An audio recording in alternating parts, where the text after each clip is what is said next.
Do you want to secure good marks in your board exams? If the answer to this question is yes, then this video is definitely for you, because here I am going to give you 5 very important tips with the help of which you can achieve very good marks in all your subjects, and I will also be sharing a bonus tip with the help of which you can be able to manage your time. So without wasting any time, let's start.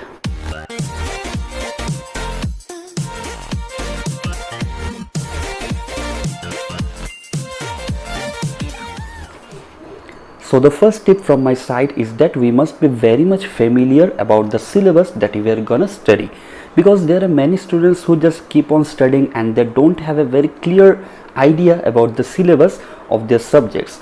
Until and unless we are very much clear about our syllabus, we shall not be able to plan our further studies. So the first thing is that we must be very much familiar with our syllabus. Also, we must be aware of the previous year's questions that have come in the boards.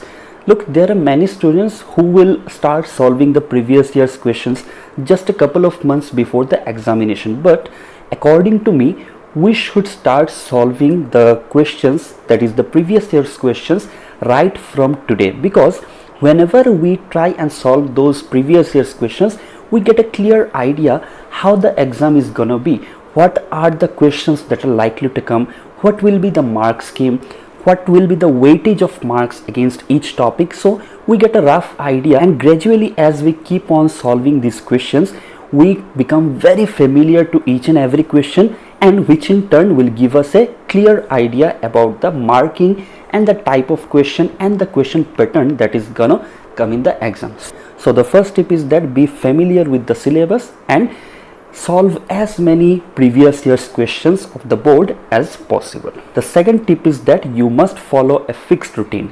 You must dedicate a single day and prepare a fixed routine which you are gonna follow for the next 12 months. I have observed that many students pay attention to certain subjects very much, but they ignore, or rather they pay less attention to some other subjects. For example, if you are studying physics, you will keep on studying physics for 3 or 4 days, while you will not be studying English for a few days. But this is actually wrong, because we should give proper weightage to each and every subject, because each and every subject is extremely important for us if we want to achieve good marks. So the solution to this problem is that we must prepare a nice and stable routine which we are gonna follow for the next few months. For example, if there are 6 subjects, you must make sure that you touch at least one subject every day and revise another. So in this way, in 6 days you can touch 6 different subjects and also revise 6 others, and on Sunday you can take an assessment of the things that you have learned throughout the week. In this way, you will see that gradually you will find a balance among all the subjects, and your preparation of all the subjects will be almost equal. The third tip is revision, which is a very important part of our studies, because without revision we shall forget each and everything that we have come to know. And by revision, it doesn't only mean by cramming up the answers and notes, it means that we should try and recreate those things that we have learned. For example, you can write down the notes that you have read, or you can recreate your own answers by taking an idea from those notes. You can also try a very interesting method of using flashcards. You can just take an A4 size paper and write down the important notes that you have come to know from the chapter. For example, you have studied some topic on history. You just do one thing, you take an A4 size paper and you write the important points in that paper, and later on you will also be able to revise those things by using that flashcard. So the third tip is that we must pay attention to revision, and we can do it by writing down the notes again in our own words or by using the flashcards. The fourth important topic is to complete the incomplete. Many a times we see that the students leave out the topics which are a bit difficult for them.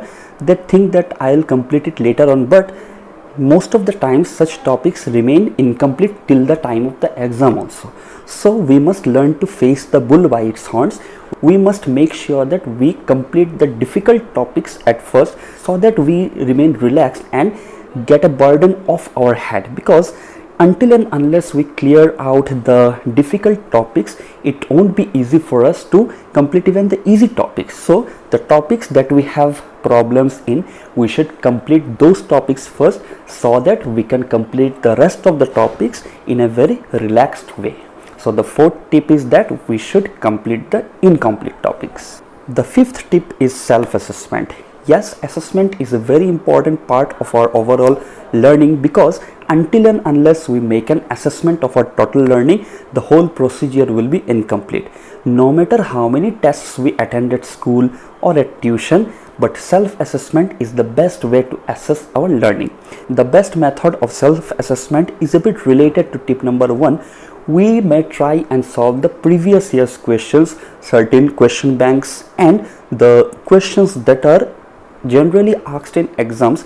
We can attempt those questions. We can even frame questions from our own idea so that we get a clearer vision of our understanding of the topic. So my fifth tip is to make self-assessment on a regular basis. So as I mentioned at the beginning of the video, I also have a bonus tip for you.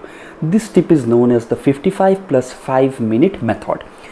It is observed that many a times we study for a long duration at a stretch without taking any break. What it does is that it reduces our interest, and whatever we study, it just goes over our head and we are unable to remember the things. So to get rid of that problem, there is a method. This method is known as 55 plus 5 minute method. It means that we can study for a period of 55 minutes, and after that we can take a break of just 5 minutes.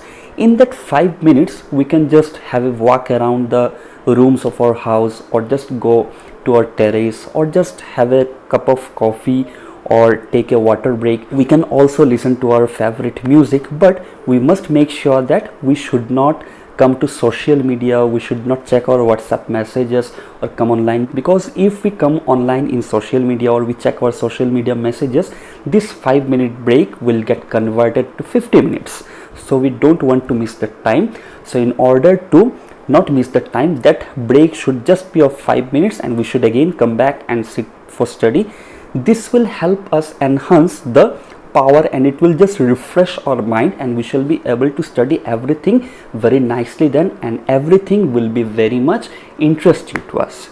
So these were the tips that I wanted to share with you. I hope you all will try these tips at home, and please do let me know in the comment section whether these tips are useful for you and if you have really tried these tips.